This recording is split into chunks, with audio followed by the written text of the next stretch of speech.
Pues buenos días, hermanos. Vamos a empezar con este tiempo, con este culto y con este tiempo de alabanza que vamos a tener esta mañana.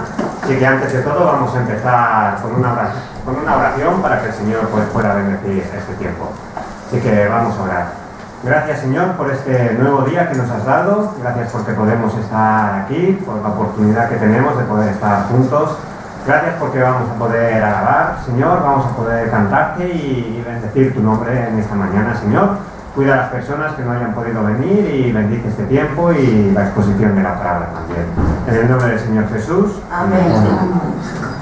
Pues vamos a empezar cantando y solo queremos cantarle a Él, a Dios. Tenemos gozo en nuestra alma y tenemos alegría cada vez que cantamos para Él. Así que os invito a poneros en pie y vamos a cantar esta primera alabanza para ti, oh Señor.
Bueno, Dios es fiel, Él promete cumplir todas sus promesas.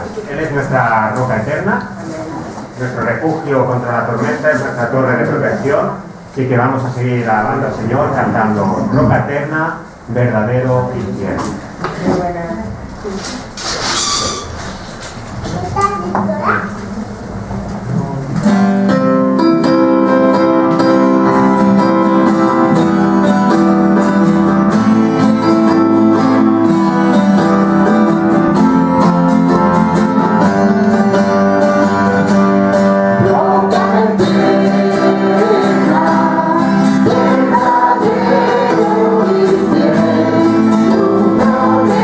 Let's go.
vamos a tener ahora un momento de la lectura de la palabra.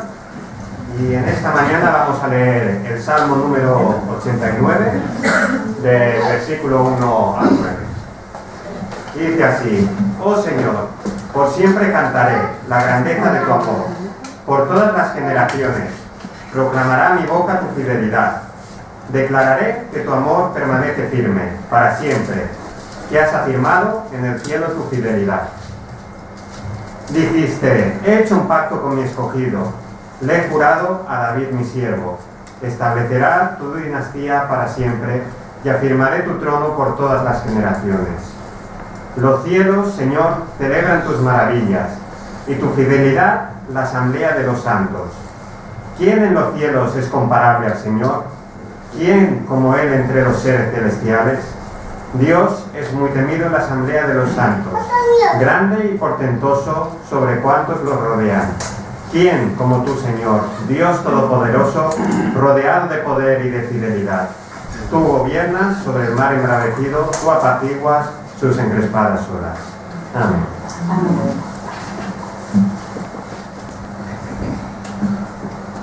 Pues vamos a seguir alabando al Señor. Y bueno, hemos de predicar a todas las naciones, ¿no? Pues que Dios es todopoderoso y que toda la tierra se llene de su gloria. Así que vamos a ponernos en pie y vamos a seguir alabando, cantando La cosecha está lista.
Solo digno es el Señor de toda gloria, honra y adoración. Así que para terminar este tiempo de alabanza vamos a terminar cantando Tu nombre, oh Dios, exaltaré.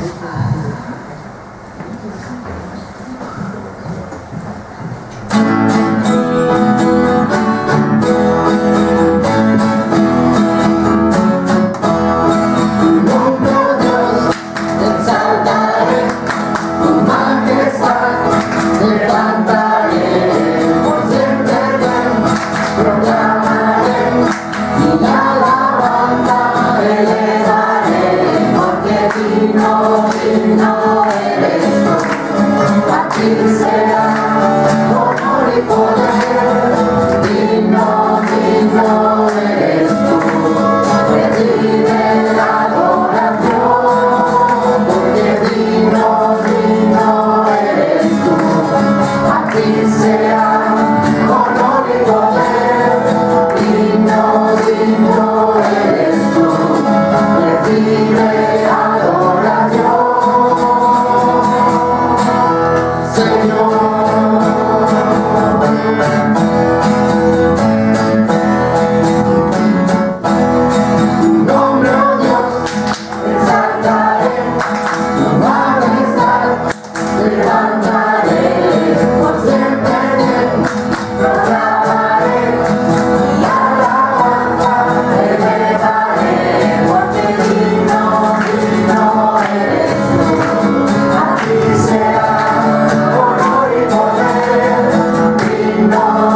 Cuando pasa el tiempo, te das cuenta de que te vas haciendo más madurico, más durico, ¿no? Y estaba mirando, cuando estaba aquí sentado atrás, digo, ¿y el predicador?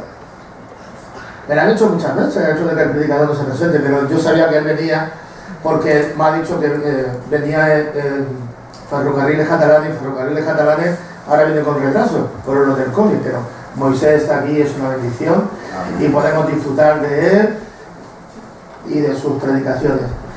Supongo que traerá, como siempre, aquello que nos anhela y que nos gusta. Ya tenemos los anuncios, pero antes, ¿quién ha leído esta mañana el versículo que ha mandado Juan Marcos?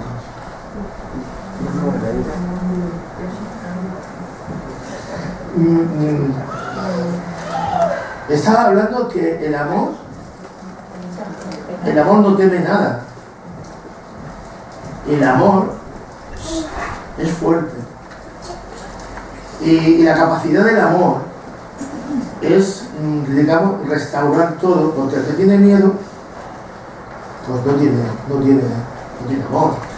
Bueno, hay gente que tiene miedo, pero en el contexto que lo estaba diciendo, ¿no? Y me gustaría compartir con vosotros solo unos versículos antes de seguir adelante, que dice Primera de Corintios capítulo 13, que ya lo hemos leído muchas veces, lo sabemos casi de memoria.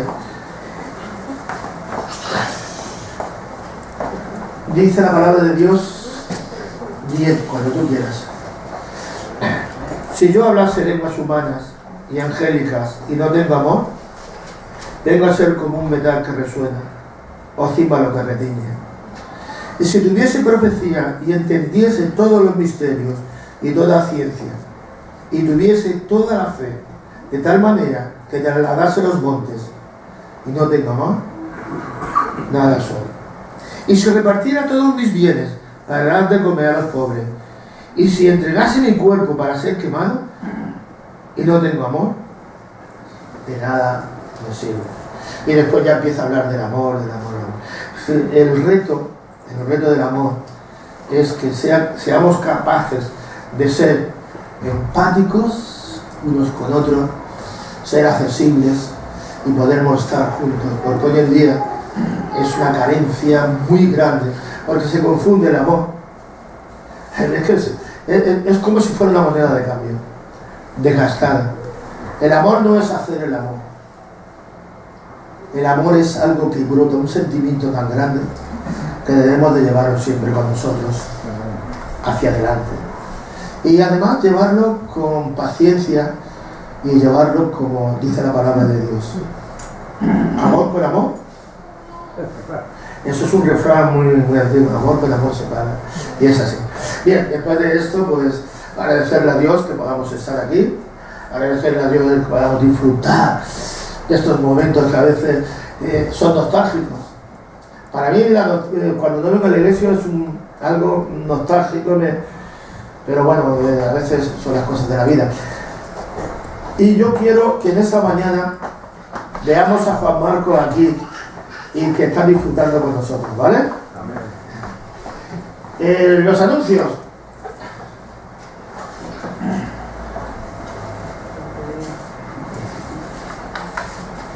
Ya los vemos todos, que ya están ahí expuestos. Pero recordad, con entusiasmo y con ilusión, las fechas 20 y 27. 20 y 27. Sí, nuestro culto de bautismo. Y de verdad, yo no sé qué impide ser bautizado. Pues el que impide ser bautizado es uno mismo. Si cree en el Señor Jesucristo, como serás salvo tú y tu casa. Pues voy a bautizar, me dijo el carcelero de Filipo. Y eso es una bendición, de verdad, hermano. El poder participar de las aulas, el poder participar de la ilusión, de la renovación, de modo que recordar esa fecha. Y seguir orando por las situaciones que estamos viviendo. A mí me gustaría tener el culto presencial durante la semana, pero por las circunstancias todo tiene su tiempo debajo del sol y todo lo que creó el Señor tiene su tiempo, de modo que sigamos adelante y sigamos pues procurando hacer lo mejor posible el día a día para que podamos vernos cada domingo. ¿De acuerdo? Me fui con Jennifer, bueno, siempre la fotografía típica de la Puerta de Alcalá, la Puerta del Sol. Y me fui con Jennifer a un trabajo y yo la llevé allí a Madrid, estuve en Madrid un par de días y yo no podía estar con ella porque estaba de, ¿cómo se llama?, de práctica, pero yo me dice, ve a la Puerta del Sol. Pues yo, tranquilo, Puerta del Sol, y estaba nublado. Y le digo a un policía, ¿dónde está la Puerta del Sol? Me dice, ¿está usted en la Puerta del Sol? Digo, bueno, sí, está nublado. Me dice, qué gracioso eres. Pero digo, no. Y ilusionado de mí, me voy a la Puerta de Alcalá. Digo, ya, aquello tiene que ser, bueno, es un monumento muy bonito, hay que reconocerlo. Pero bueno, le decía, uy, está la puerta. Es que resulta de que hay más puertas. Si buscáis la guía de Madrid, hay un montón de puertas. Y entonces me estaba acordando de Nehemías, digo, las puertas, las puertas. Bien, después de decir esto, Raquel, ¿cómo te llamas del primer apellido? Mateos. ¿Y quién es el recaudador de impuestos? Bueno, ¿sabéis lo que pasa? Que hay que disfrutar de las cosas. Resulta de que si recordamos lo que decía el Señor Jesús, ¿el cielo qué es? El cielo es semejante a unas bodas. Una boda es fiesta. De modo que vamos a hacer esto el domingo, que sea una fiesta. Y para que sea una fiesta, pues vamos a participar todos. Con el amén, con lo que sea, pero vamos a participar. Vamos a orar ahora por la ofrenda. Mateo, ¿puedes orar?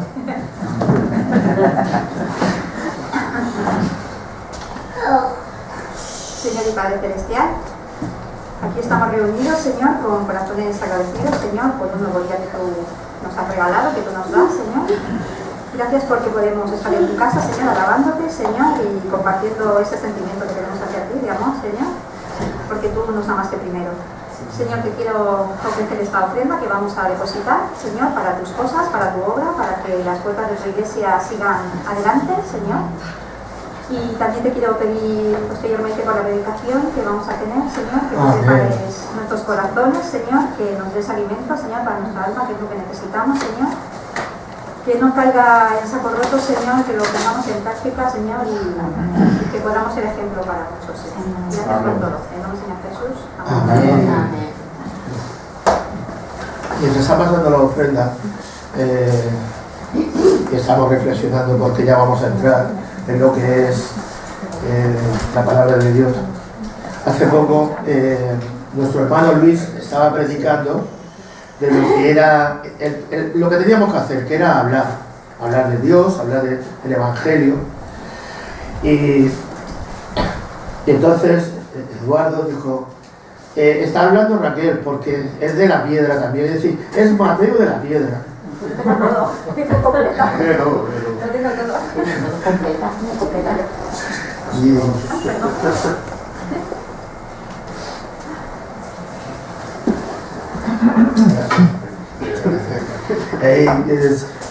Mira, si Dios le hizo arrancar una sonrisa a Sara, vosotros me habéis hecho arrancar un montón de sonrisas, de modo que le damos gracias a Dios. Vamos a cantar, ¿verdad? Vamos a dar una lectura. Perdón, que Luis quiere hablar, decir algo. No, solamente que... Ponte... No, pero sí, igual. Yo tengo buena voz. Lo que pasa que con esto, ¿verdad? O sea, tengo buena voz. Este martes, en encuentros, lo digo solamente porque es una cosa especial, no es lo normal. Nos vendrá de visita, ya veremos lo que se podrá hacer. Entre otras cosas porque hay un pleno municipal que parece ser que tienen que aceptar el tema de los calés del ayuntamiento, así que no sé hasta qué punto lo vamos a poder hacer o grabar, no sé qué. Me da la impresión de que Moisés va a tener que estar, porque claro, si tenemos al otro de fiesta... Yo trabajo por la tarde. ¿A trabajar esta semana? Bueno, si se puede hacer el programa... Se hará. Eso. viene un ex sacerdote y cuanto menos es curioso, y yo lo conozco pero poco, así que bueno, por eso tenemos que estar Juan Marcos y yo, porque claro, aquello tiene que ser, acabar siendo una predicación del Evangelio, no sé el hombre que nos dirá, pero es, cuanto menos es curioso, alguien que fue y dejó de serlo, o sea que Esquimo Cervera está en el mundo del ecumenismo, por eso lo conozco yo, pero personalmente sí, nos hemos saludado, pero claro, su vida, qué sé, ¿no? Pero bueno, viene a contarnos qué pasó, cuanto menos, ya vemos, es algo curioso, nada más.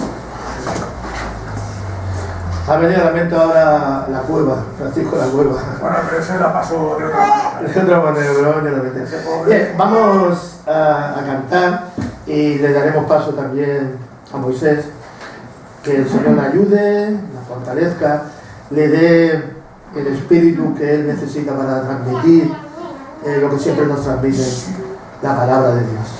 ¿Amén?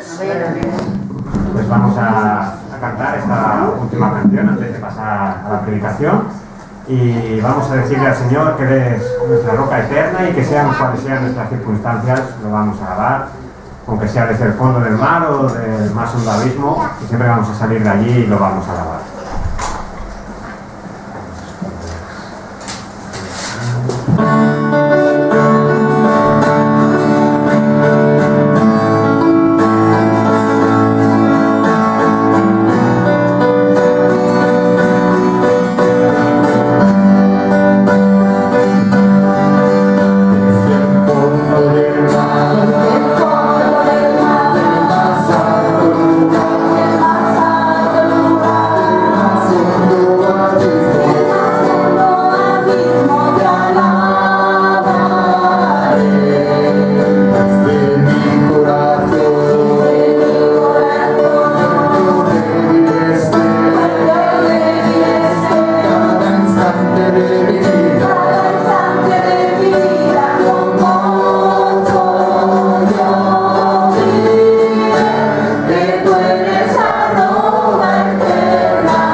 Muy bien, hermanos, vamos a meditar en la palabra del Señor.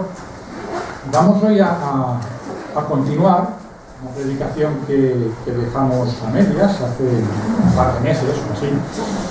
Si os acordáis, en aquella ocasión estuvimos meditando acerca de las bienaventuranzas que encontramos en el libro del Apocalipsis.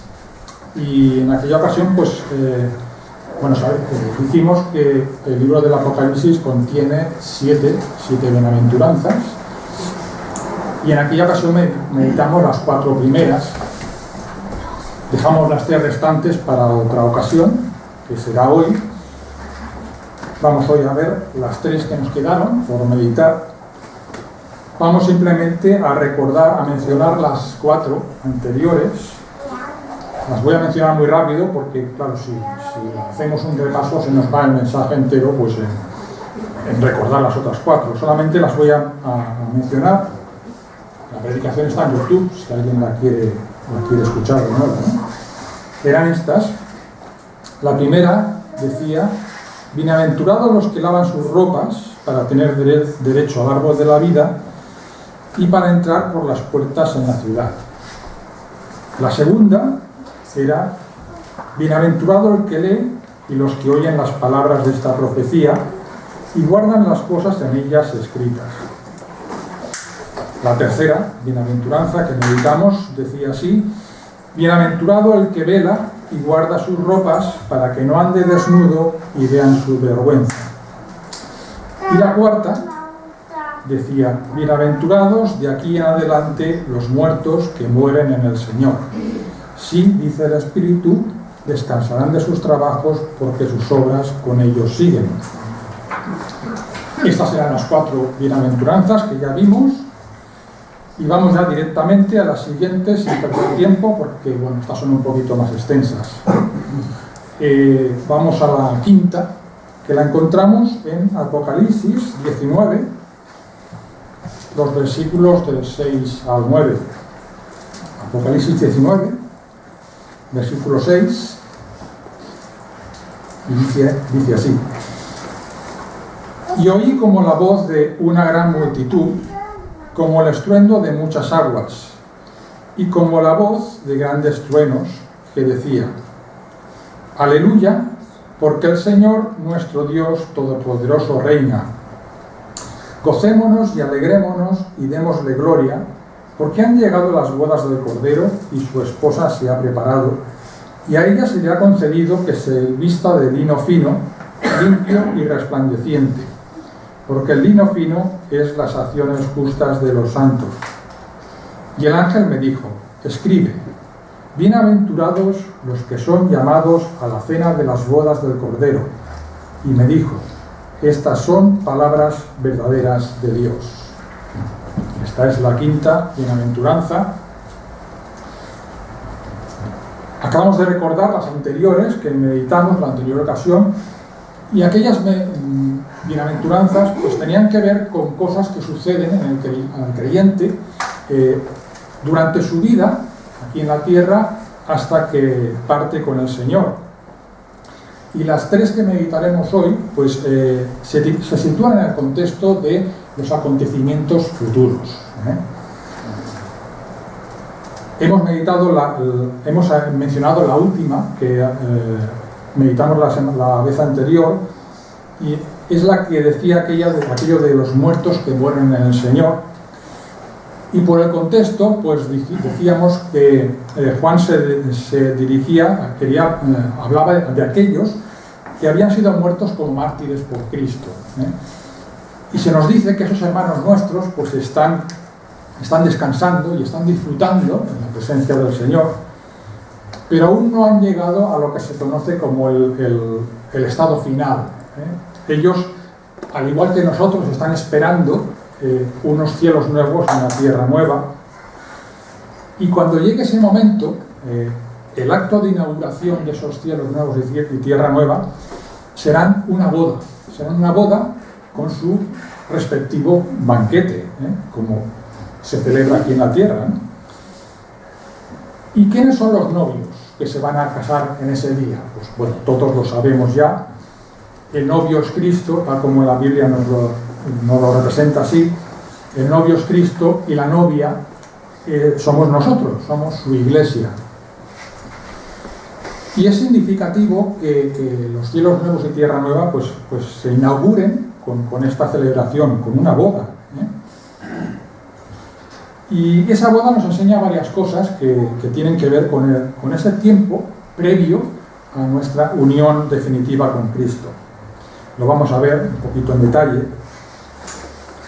Todos sabemos más o menos, pues, que todos hemos estado en una boda o hemos estado relacionados con una boda, sabemos cómo es una boda, ¿no?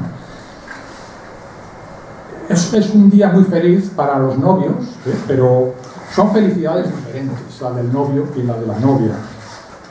La mayor ilusión de la novia en ese día pues es su vestido, es lucir ante todos los presentes como una princesa, ¿no?, de un cuento de hadas. Ese día pueden fallar muchas cosas, pero lo que no puede fallar nunca es el vestido de la novia. El proceso, sabéis que el proceso de preparación de una boda pues es un proceso de ilusión, pero también es un proceso de nervios, de ansiedad, hasta que llegue el día en que la novia pueda lucir ese vestido. Y las familias pues se gastan pues fortunas en comprar un vestido de novia, que no son nada baratos. Se puede escatimar en otros muchos gastos, en el banquete, en los regalos, en los vídeos, pero lo que no se escatima nunca es en el vestido. Y generalmente una novia nunca irá con un vestido de mercadillo, siempre irá con un vestido pues adecuado para la ocasión. Pues en términos espirituales, pues cada uno de nosotros que formamos parte de la Iglesia, como la futura esposa de Cristo, porque aún no nos hemos casado, somos novios, en realidad. Somos novios durante toda nuestra vida y nuestro anhelo pues tiene que ser el vivir y el trabajar para presentarnos delante de nuestro novio como la novia más hermosa que existe, en ese día que se celebren las bodas del Cordero. Y no es una cosa que la dejemos para el último día. Del mismo modo que una novia pues empieza sus preparativos muchos meses antes, ¿no?, de que se celebre la boda, pues así también nosotros tenemos toda una vida por delante para prepararnos para ese día. Y si lo pensamos bien, pues ese es uno de los principales objetivos de nuestra vida, el prepararnos para que ese día el Señor nos encuentre pues más bellos que nunca, ¿no? La diferencia en el proceso de una boda terrenal es que con las bodas del Cordero es que es Jesús, quien es nuestro novio, es el que en realidad también nos va a ayudar en ese proceso de preparación para ese día. Y el problema es que vivimos en un mundo, pues todos sabemos, que es un barrizal, y no nos van a faltar ocasiones para que nos manchemos ese vestido. Pero aunque así suceda, porque puede suceder, y sucederá seguro, pero el Señor va a hacer que en ese día su novia resplandezca como la novia más deslumbrante. Y es significativo que nuevamente en esta bienaventuranza se nos habla del vestido, porque es la tercera bienaventuranza que se nos habla de este tema, de las ropas. Lo habéis visto antes, pues esta es la tercera que nos habla del ropaje del cristiano.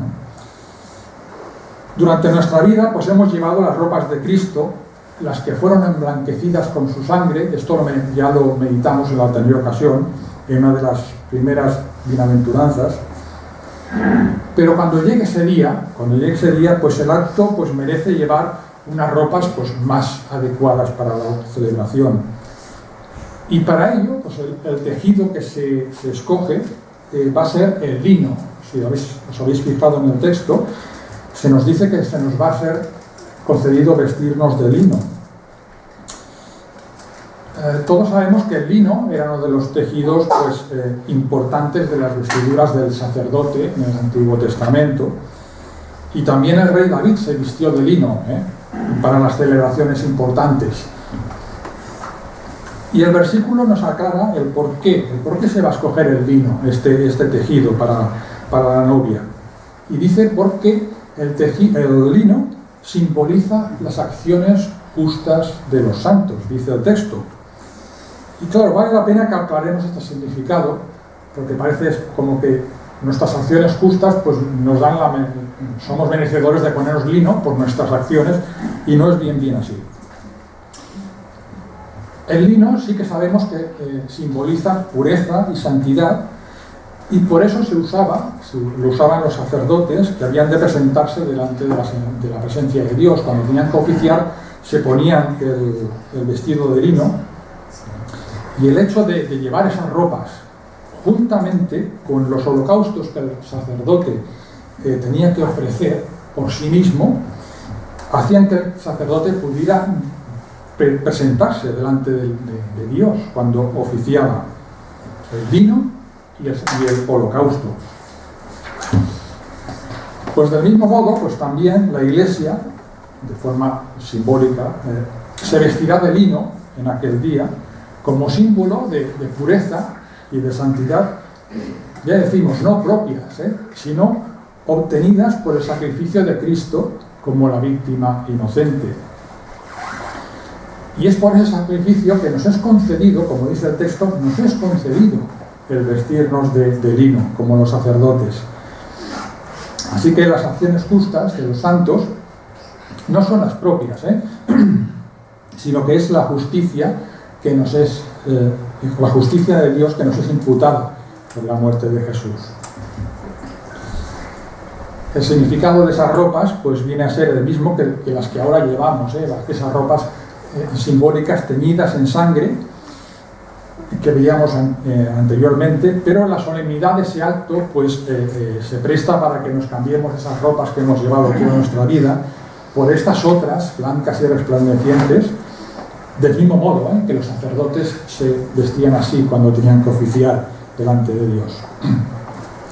Y podemos terminar este punto leyendo un texto que conocemos muy bien, en el que Pablo ya nos habla de ese matrimonio espiritual con Cristo y la pureza de la esposa en aquel día.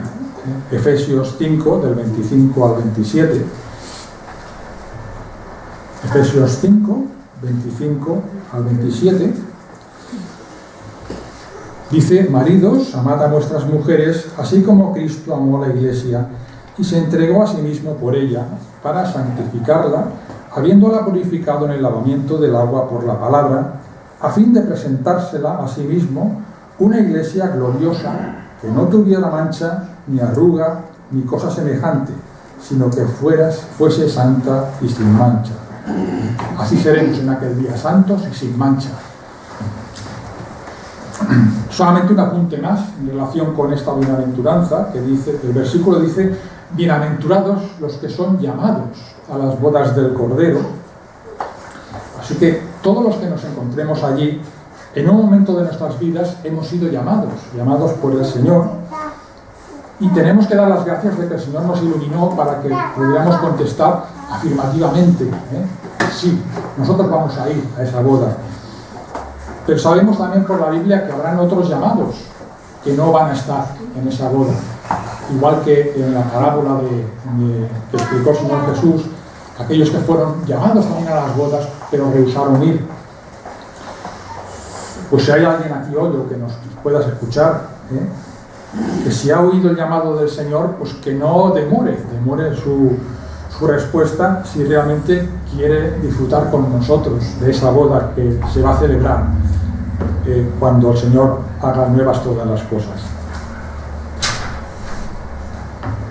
Bien, vamos a la siguiente bienaventuranza, la sexta, y esta la encontramos en el capítulo 20 de Apocalipsis, los versículos 4 al 6. Apocalipsis 20, 4 al 6.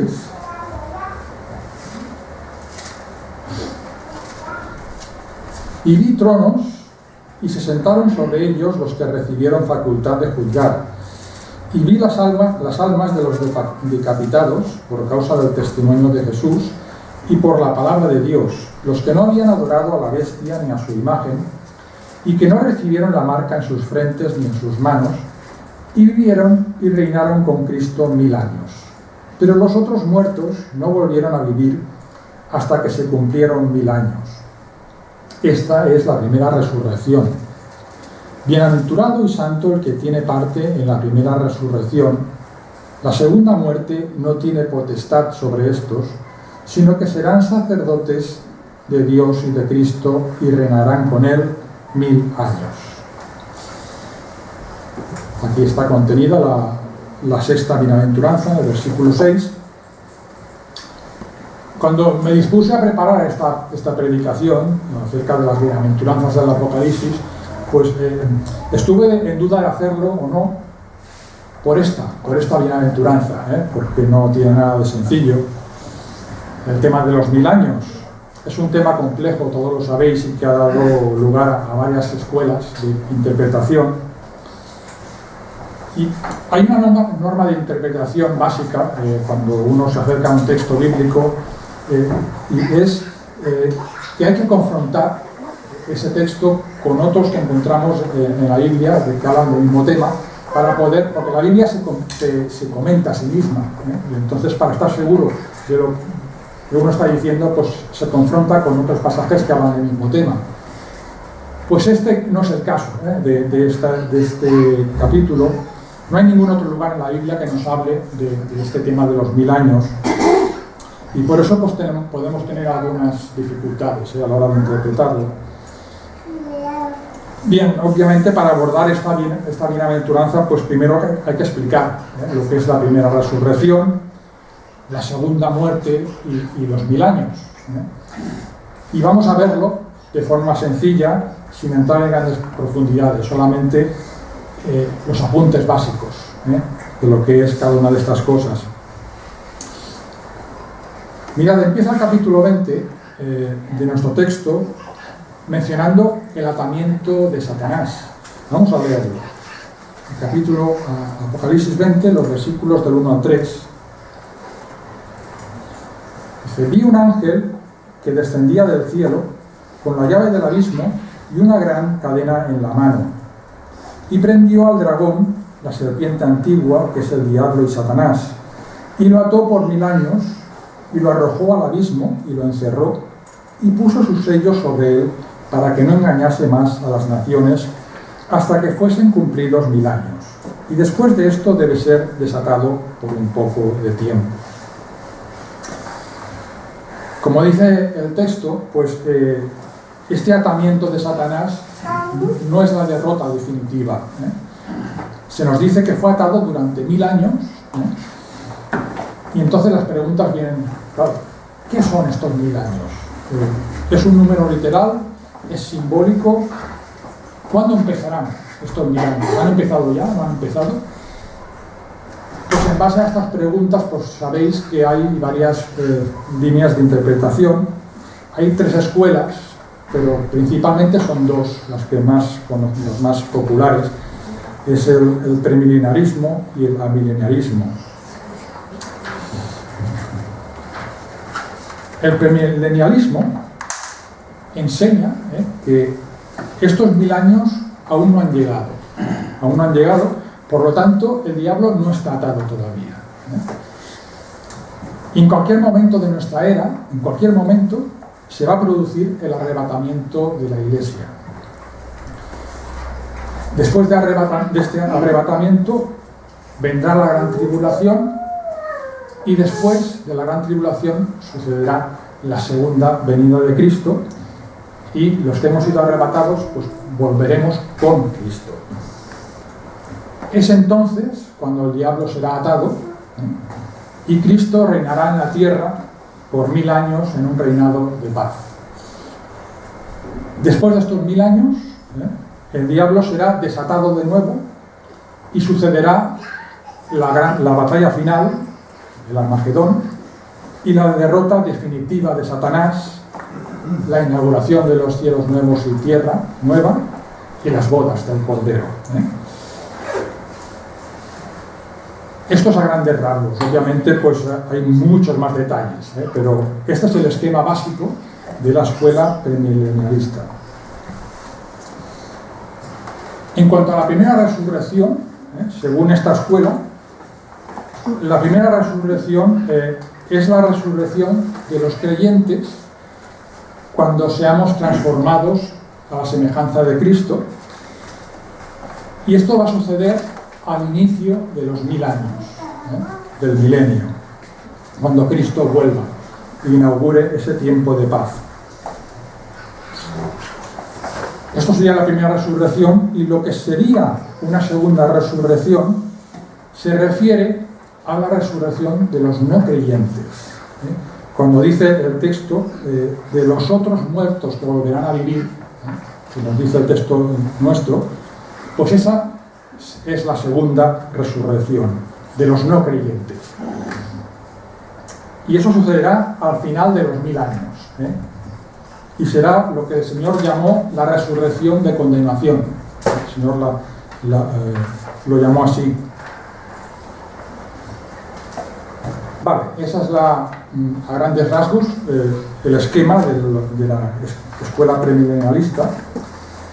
La otra postura, la amilenialista, enseña que el diablo ya fue atado, ya está atado. Complicado, pero es lo que enseña esta escuela. El diablo ya fue atado con la muerte de Cristo, y los 1000 años estos no se refieren a un tiempo que ha de venir, futuro, sino que se refiere al reinado actual de los muertos que mueren en Cristo en este tiempo. Desde la primera venida de Cristo hasta la segunda venida de Cristo, ellos entienden que eso estamos ahora en el milenio, pero de los muertos que están reinando con el Señor en el cielo, de los creyentes. Entonces este número, 1000, es un número simbólico, porque en realidad llevamos ya 2000 y pico de años. No es literal, es simbólico. Entonces, según ellos, si entendemos que ahora estamos en esos 1000 años, la primera resurrección que nos menciona el versículo 5 de nuestro texto, que ya ha sucedido, claro, tenemos un poco de problema. Nosotros no hemos resucitado corporalmente, pero según esta escuela sí.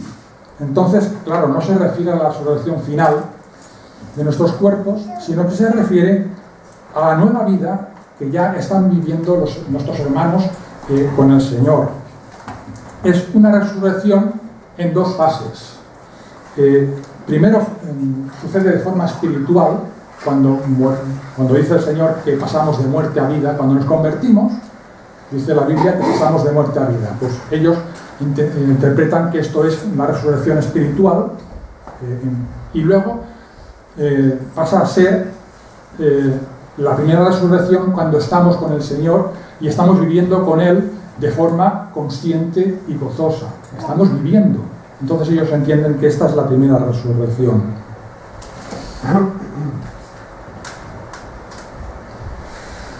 Entonces, para el milenarismo, los 1000 años es lo que conocemos como, a veces lo llamamos como el estado intermedio, el estado actual de los creyentes que están en el cielo, en la presencia de Dios, pero que aún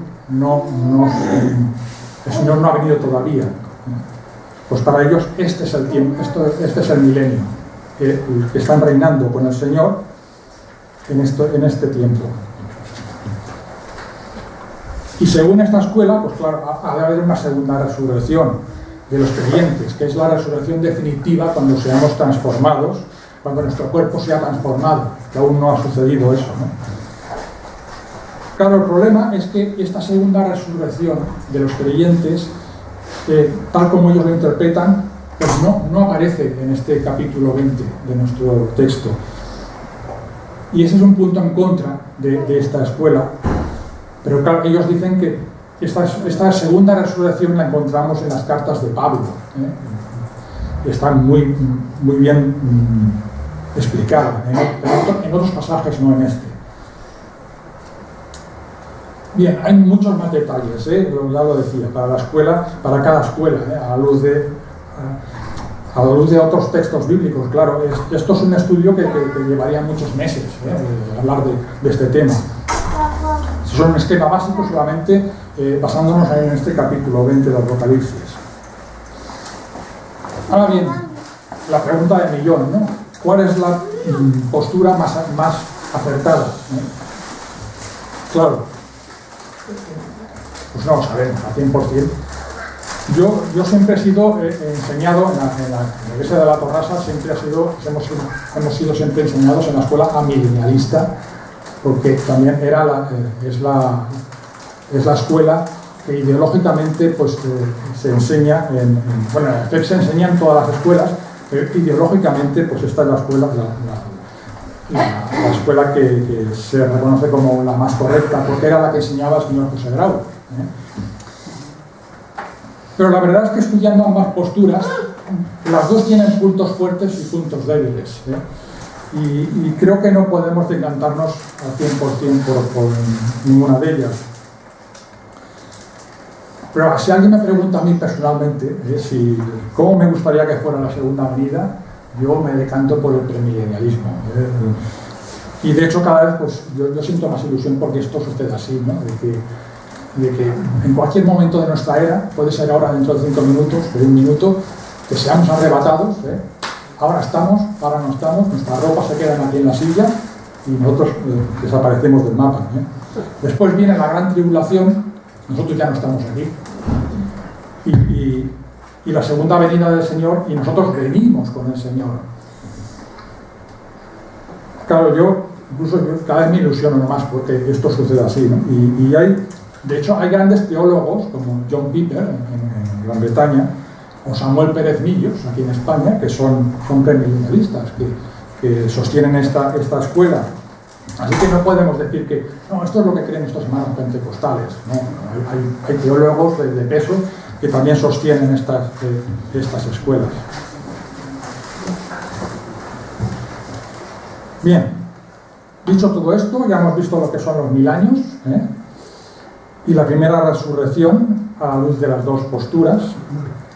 Entonces, volvemos a nuestro versículo, a nuestro texto, a la bienaventuranza en sí. Estaba en el versículo 6, en capítulo 20. Podemos leer otra vez. Bienaventurado y santo el que tiene parte en la primera resurrección.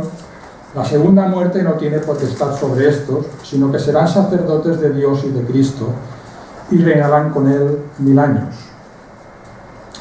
Desde la perspectiva de Juan, que escribe este capítulo, ¿quiénes son? ¿Quiénes son estos bienaventurados? Pues los primeros eran los destinatarios de la carta del Apocalipsis, aquellos cristianos que estaban siendo perseguidos por Nerón, y que muchos estaban siendo muertos como mártires. Estos son los primeros destinatarios, pero también esta bienaventuranza va dirigida a todos los creyentes de todos los tiempos, desde aquellos primeros hasta el último que nazca, hasta que Cristo regrese. Y ahí entraremos nosotros también, si Cristo no viene antes o si somos arrebatados. Entonces, independientemente de que esta primera resurrección, ya lo hemos visto, a veces, a lo mejor puede ser la resurrección espiritual, que dicen unos, o la resurrección final que dicen los otros. Pero tanto una como la otra son hechos maravillosos. La resurrección espiritual nosotros ya la hemos experimentado. Y todos podemos decir que somos bienaventurados por haber experimentado ese gran cambio en nuestra vida. Realmente hemos nacido de nuevo, hemos pasado de muerte a vida, hemos resucitado. Eso es una maravilla, lo que hemos ya experimentado. Pero si esto es maravilloso, aún esperamos una resurrección mucho mejor, la resurrección de nuestros cuerpos, cuando seamos transformados definitivamente. Pues bien, hemos visto que somos bienaventurados por la primera resurrección, ya sea una cosa o ya sea la otra, las dos nos han de pasar a la misma hora. Después dice que sigue diciendo que somos bienaventurados porque no experimentaremos la segunda muerte. Esto no habíamos hablado todavía. La segunda muerte. En el significado de la segunda muerte todas las escuelas están de acuerdo, todas dicen lo mismo, que es la condenación eterna de los no creyentes, los que no mueren en el Señor. Y evidentemente somos muy bienaventurados, porque la segunda muerte es terrible, es terrible. El capítulo 20, los últimos versículos la describen y es horrible. Y bueno, esto va dirigido a aquellos que aún todavía no hayan aceptado a Cristo como su Salvador. Y de estos también habla el texto y los menciona como los otros muertos. Los otros muertos que no murieron en el Señor. La verdad es que la Biblia habla mucho más del destino de los creyentes del cielo que de los no creyentes del infierno. Pero aquí se nos da una pequeña pista para saber qué es de los muertos que no mueren en el Señor. Mientras que los creyentes están vivos, están conscientes y están gozosos en la presencia de Dios, ahora no están durmiendo, están vivos y están conscientes. Pues los no creyentes se nos dice que no resucitarán hasta el día final. Claro, entonces la pregunta es, ¿en qué estado están ahora los muertos que no mueren en el Señor? ¿Están en un letargo esperando el juicio? ¿O están de alguna manera despiertos en algún lugar? Pues la verdad es que no lo sabemos y la Biblia no nos da más datos, o sea que no podemos especular. Lo que sí que sabemos es que ellos experimentarán lo que nuestro texto menciona como la muerte segunda, que es lo mismo que la resurrección de condenación, que decía el Señor. Y si la primera muerte ya fue dura para ellos, porque es dura para todos, pues no tiene nada que ver con lo que será la segunda muerte, porque la segunda muerte en realidad no es muerte, no es aniquilación, es sufrimiento eterno sin Dios y sin esperanza. Pero nosotros somos bienaventurados, es el tema, es lo que Juan quiere transmitir aquí a sus lectores, es que somos bienaventurados porque nosotros no vamos a sufrir esa segunda muerte. Lamentablemente sí que vamos a pasar por la primera, de esa no nos vamos a librar si no viene siendo antes, y porque es la paga del pecado. Pero somos bienaventurados porque sabemos que partiremos de aquí para, insisto en esto, que vamos a seguir viviendo. No vamos a ser zombies, vamos a seguir viviendo nosotros conscientes y gozosos en la presencia de Dios. Gloria a Dios por ello. Bueno, y ya para terminar la bienaventuranza, termina diciendo, en el versículo 6, sino que serán sacerdotes de Dios y de Cristo y reinarán con Él 1000 años. Ya hemos explicado de sobras el significado de estos 1000 años. Puede que sea la vida que ya están gozando en la presencia de Dios nuestros hermanos que han fallecido, o puede ser el reinado de paz que venga cuando Cristo regrese. En verdad, cualquiera de los dos casos suena muy bien, da igual. Los dos casos son maravillosos.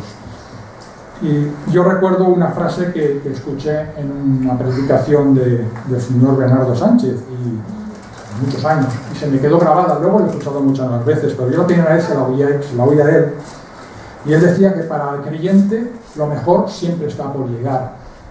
Puedes estar pasando de todo, pero en nuestra perspectiva siempre hay una mejora al final. Esa no va a variar por mal que lo pases en la vida. Yo recuerdo que el señor Bernardo Sánchez sufrió mucho antes de partir con el Señor, tenía unos dolores terribles, pero él siempre decía esto: lo mejor está siempre por llegar. Y es cierto, todo lo que venga después de esta vida es maravilloso.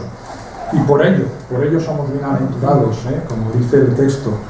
¿Qué más podemos decir?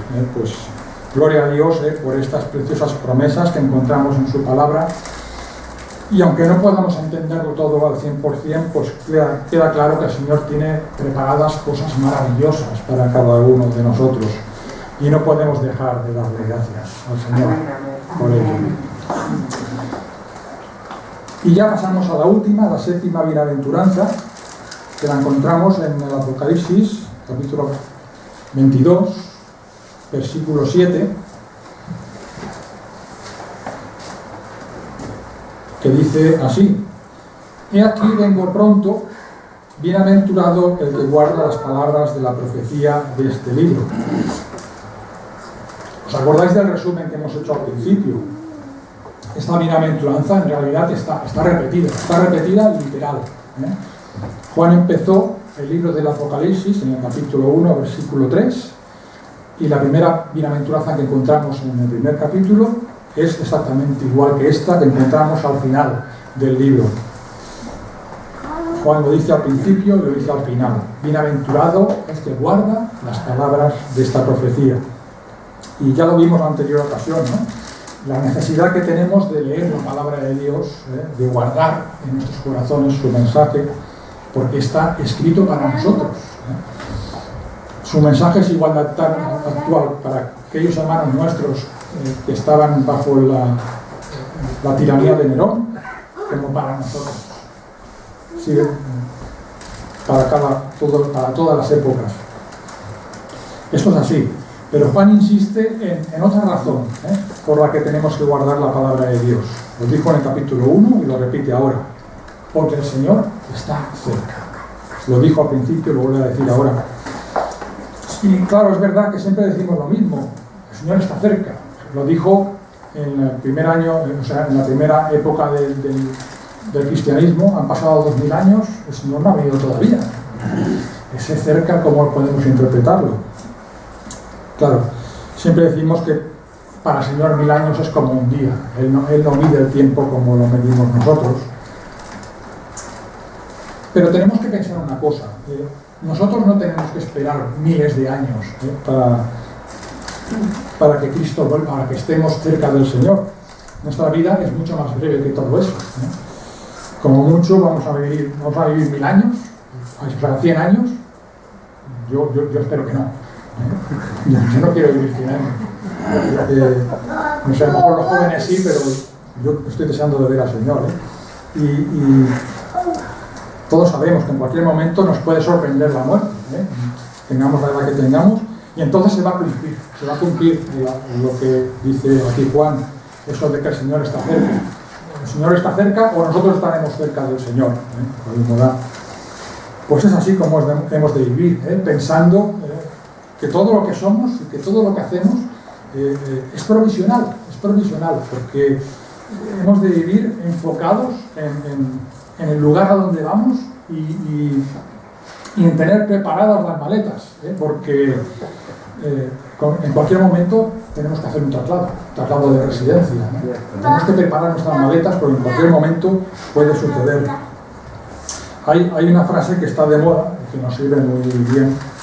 Se suele decir eso de, esa es la actitud, pues esa es la actitud para el cristiano, para el creyente, el vivir continuamente enfocado en la realidad de la esperanza gloriosa que nos espera cuando seamos transformados, seamos arrebatados o lo que el Señor quiera hacer con nosotros. Pues bien, ya hemos llegado al final de esta meditación. Nada más que añadir, solamente subrayar el denominador común de todas estas bienaventuranzas. Pues esto mismo, que somos bienaventurados, que somos afortunados, que somos dichosos, que nos ha tocado la mejor de las loterías, de haber nacido de nuevo y de poder disfrutar ya en esta vida de las bendiciones del Señor y mucho más, de las increíbles bendiciones que nos esperan cuando todas estas cosas se cumplan. Y nada más, y que el Señor nos bendiga. Nadie que yo sepa, ya no sea gran teólogo, habla de los 1000 años. Tú lo has explicado desde la base teológica y eso es una bendición.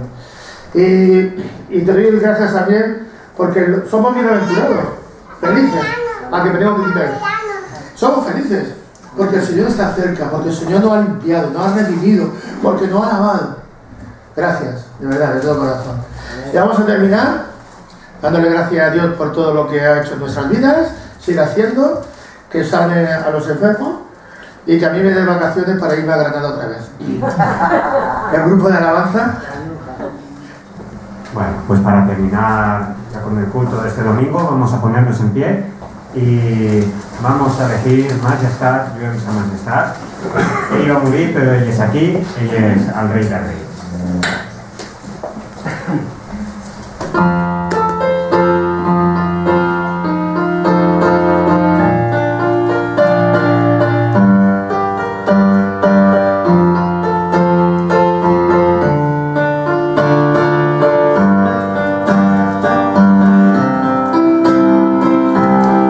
Majestad, tu es amar.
beneficiarios somos, Señor, de ti. Somos bendecidos. Y cuando somos bendecidos, Señor, somos llenos de ti. Pero es que tu palabra dice que somos bienaventurados cuando nos acercamos a ti. Somos felices porque en ti hay alegría, hay gozo, hay esperanza, hay pureza. Señor, y tú limpias nuestras vidas. Gracias por el sacrificio que hiciste en la cruz, porque esa sangre es la que nos ha lavado a cada uno de los que hemos abierto nuestro corazón para recibirte. Señor, y te damos gracias por ello. Señor, y ahora te pedimos tu bendición, Señor, también para los enfermos, que tú pues, los sanes, Señor, y tú los cuides. Y sobre todo por aquellos que no han podido venir también, que tú los sigas bendiciendo. Gracias porque tú sigues obrando y trabajando en medio nuestra. Señor, que podamos hacerlo. Tenemos la radio, tenemos actividades que podemos realizar y te damos gracias por ello. Ahora te pedimos tu bendición para ir a casa y para volver a reunirnos otra vez en tu nombre. En el nombre de Cristo Jesús. Amén. Y que la gracia de nuestro Señor Jesucristo, que el amor de Dios Padre y la comunión del Espíritu Santo sea con todos nosotros, ahora y para siempre. Amén.